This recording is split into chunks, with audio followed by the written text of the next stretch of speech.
tomorrow. Yeah. I want to just put this on a tangent. Like, don't make machines artists, please. Thank you.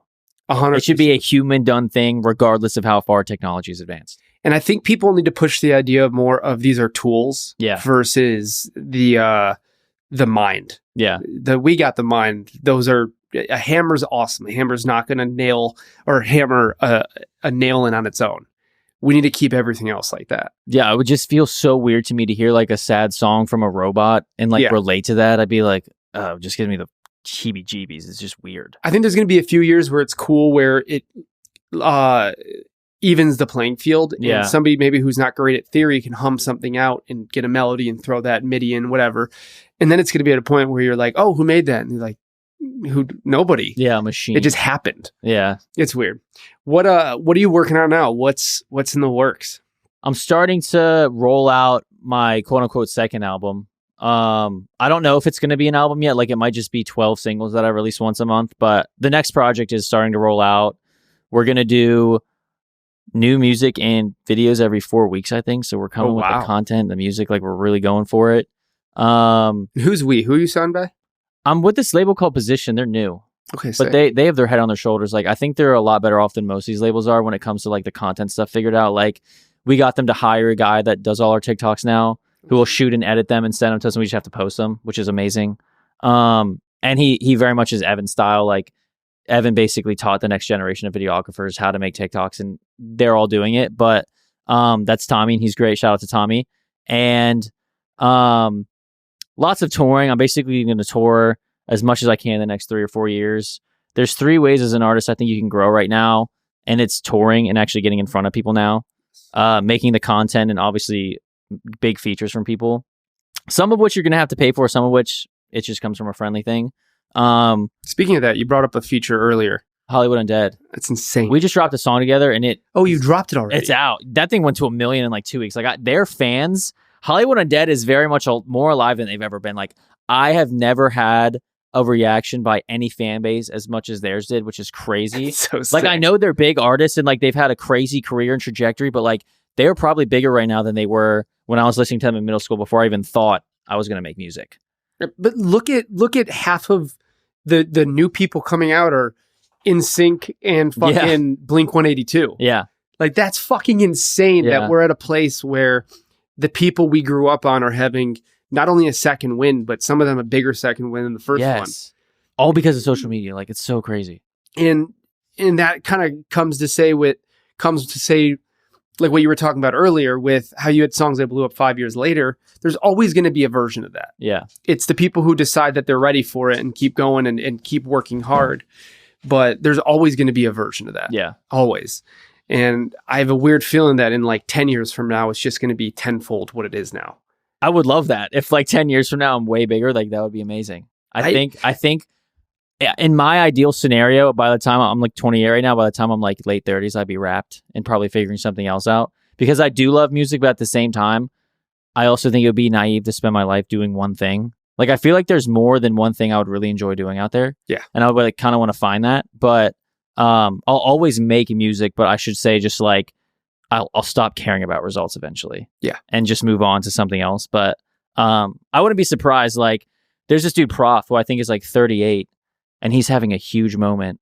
I went to a show the other week and I've never seen a show that crazy in my life. Just 1,000 or like 1,500 people screaming every word, losing their mind. And he's just this rapper that blew up, and he's always been around on the underground. Like, he's been like talked about a lot. Yeah. But because of these social media sites, dude, he's like turning into a superstar, and he's like about to turn 40.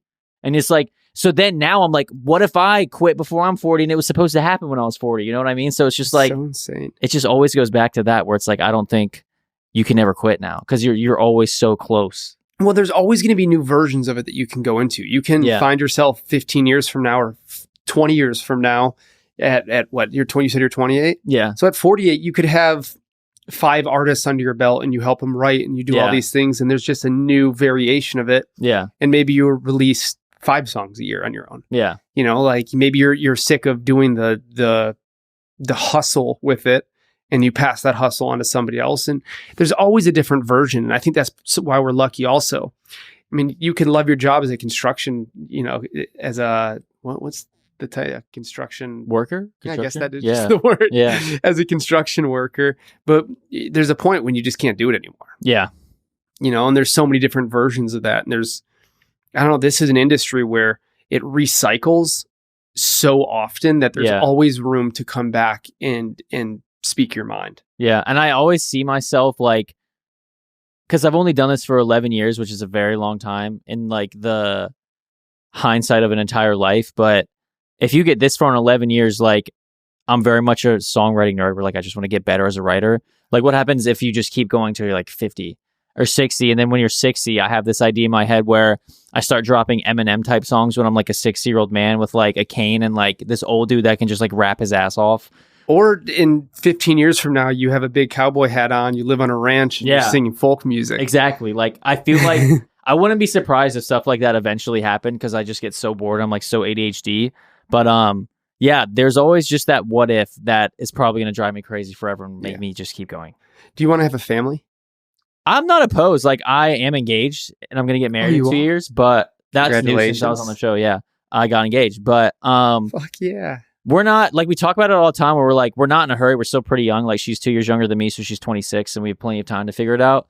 I definitely want to get a couple years of touring out of the way just to keep building stuff and, like, have a healthy foundation underneath it so we're, like, feel better about stuff. But I'm not opposed to having a family at all. And even if I did, like, I don't think I would raise a family in LA, but then you just go to Nashville, and then you're, like, you become an amazing songwriter because those dudes are out of their mind with songwriting in Nashville. It's, like, such a huge difference with songwriting in Nashville and here. But and by then there might be a new place too. You know, it could be Idaho or fucking I don't wherever. know. See, I'm on the fence. Like, I used to think it would be LA forever, but now I'm like, I'm not sure because I feel like most of the big artists coming up right now don't even live here. They're just kids on TikTok. Yeah.